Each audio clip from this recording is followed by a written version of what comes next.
1,33,100 रुपये मूल्य का एक भवन 72,900 रुपये की ज़मीन पर बनाया गया है।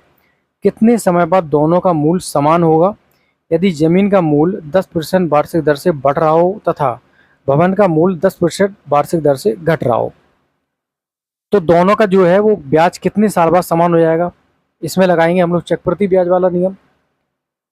तो क्या है, पहले हम जो भवन का मूल्य वो घट रहा है 13,31,100 मल्टीप्लाई बाई पी 1 माइनस के आर की वैल्यू कितनी दे रखी है 10, 100 की पावर हम मानते हैं कि n ईयर बाद मतलब n साल बाद उन दोनों का जो है वो मूल दोनों का बराबर हो जाएगा।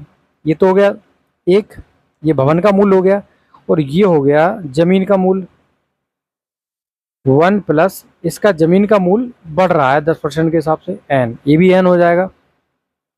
इसमें सॉल्व करने वाला ये जो पोर्शन है उसको सॉल्व करते हैं, बाकी अभी छोड़ देते हैं, इसको सॉल्व करते हैं दोनों को।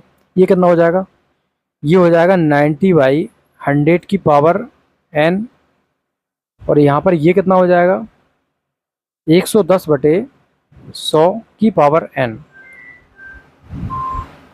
ठीक है, अब ये क्या करेंगे, इसको 1300 इसको इस तरफ लेते आते हैं, इसको इस तरफ लेके आओ, किसी को भी किस तरफ ले आओ कोई दिक्कत नहीं है।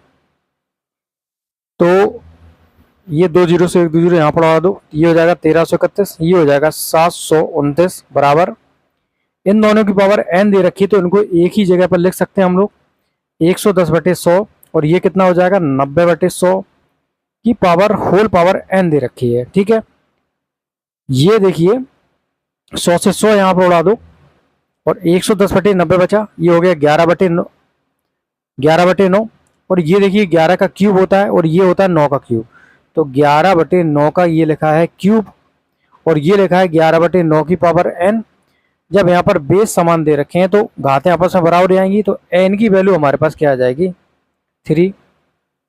सो आफ्टर 3 ईयर उनकी जो दोनों की जो वैल्यू है वो क्या हो जाएगी, एक समान हो जाएगी। So D will be the correct for this question. Next, चीनी के दाम 10% गिर गए हैं। पहले की बढ़ी हुई कीमत पर 18 कुंटल चीनी खरीदी जाने वाली उसी धनराशि से अब कितने कुंटल चीनी खरीदी जा सकती है? हम मान के चलते हैं कि पहले चीनी का जो प्रति कुंटल भाव था वो आप 1,000 रुपये लेके चलो और हम कितनी चीनी खरीदते थे 18 कुंटल, तो टोटल जो धनराशि आएगी वो कितनी आएगी भाई 18,000 हो जाएगी। तो 18,000 में हम पहले 18 कुंटल चीनी खरीदते थे।